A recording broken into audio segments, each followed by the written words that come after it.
Huwag kang bumili ng bahay kung... So today, let's talk about something very important. Huwag kang bumili ng bahay kapag, yes, hindi kasi lahat ng panahon ay maganda para mag-invest sa isang bahay. Marami talaga tayong kailangan na i-consider ng mga factors na i-discuss natin sa video na to. Minsan, it is better to wait or reassess before we make this big financial decision because buying a house isn't just that easy and it really is something na you should take time thinking about. So in this video, I will be sharing 5 reasons or 5 factors na kailangan mong alalahanin bago ka bumili ng bahay. Trust me now, you will thank yourself later. Let's get started. Number 1, pinaka-obvious, huwag kang bumili ng bahay kung hindi ka pa financially ready. Owning a home isn't just about the down payment. Yun kasi akala ng maraming tao. Pero here is a quick breakdown of some of the costs. Kailangan natin alalahanin na mayroon pang mga hidden charges. Let's say for the down payment, typically it costs 10 to 20% of the property price. So for a 5 million peso house, that's 500,000 pesos to 1 million pesos upfront already. So, sapat ba yung savings mo para sa down payment na yon? At make sure na hindi ka magugutom after magbayad ng down payment. Next, meron pa tayong monthly amortization. Depende to sa loan terms mo, but this can take a big chunk of your income. And of course, we also have additional costs. Don't forget property taxes, insurances, utilities, and maintenance costs. This is also why some people opt to rent first before they start owning a house kasi alam nila na hindi nila kaya yung mga maintenance cost. Kasi syempre, yung bahay, magde-depreciate yung quality niyan. Kailangan papinturahan mo, kailangan yung electricity, yung mga water lineages, mapacheck mo. If hindi ka pa nakakapag-save ng emergency fund, equivalent to 3 to 6 months of your expenses, you might not want to buy a property first. Imagine buying a house tas biglang nawala income mo. Stressful, di ba? Number 2, huwag kang bumili ng bahay kung wala ka pang stable source of income. Ang pinagkaiba nito is the first one is more on about savings, more on how much you have already for yourself. Pero ito naman, let's say kung freelancer ka, job to job ka, and self-employed ka, hindi ka pa sure kung masusustain mo talaga yung sarili mo, then maybe you should not buy a house yet.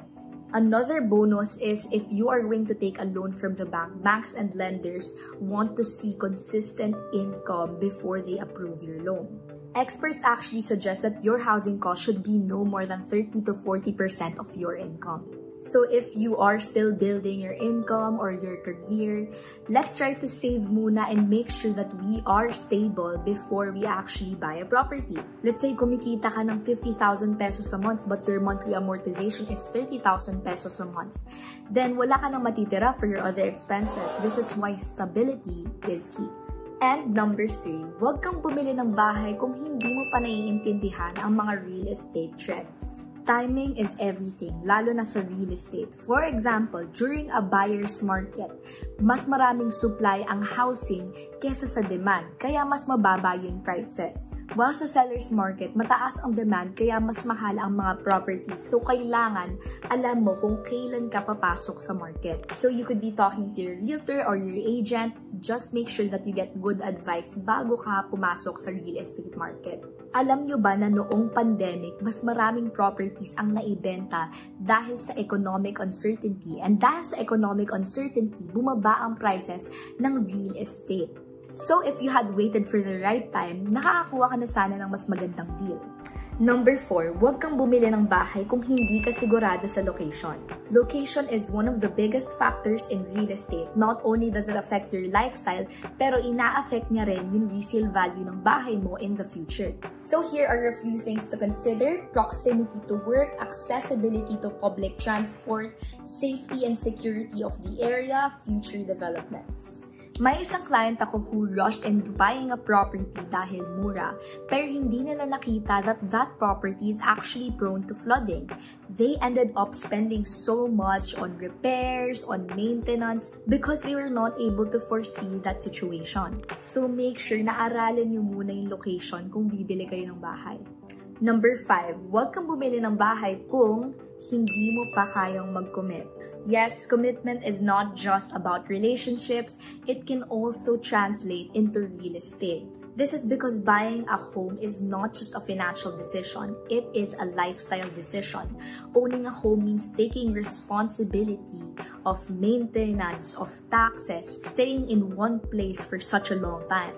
So if you are still figuring out your career, kung dapat mag-move ka pala sa ibang city, or if you're unsure about your own plans, retirement, maybe it's time to take a step back and actually think if you are willing to commit to real estate already. At kung hindi ka pa rin naman sure about owning a home, there is still the option of renting a home. Renting gives you much more flexibility while owning ties you to one place. You have to remember they both have their pros and cons. So I shared 5 reasons kung bakit hindi ka pa dapat bumili ng bahay and owning a home is a big decision, guys. If you have any more questions, please leave it down in the comments. And remember, it's always better to plan than to rush and regret. When the time comes, when you're financially and emotionally ready, I'll be here to guide you every step of the way.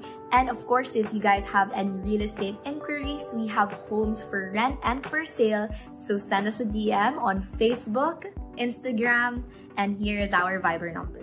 Don't forget to like this video and subscribe to J Sanchez Realty and hit the bell icon para updated naman kayo sa mga next videos ko. Thank you for watching and I'll see you in the next video.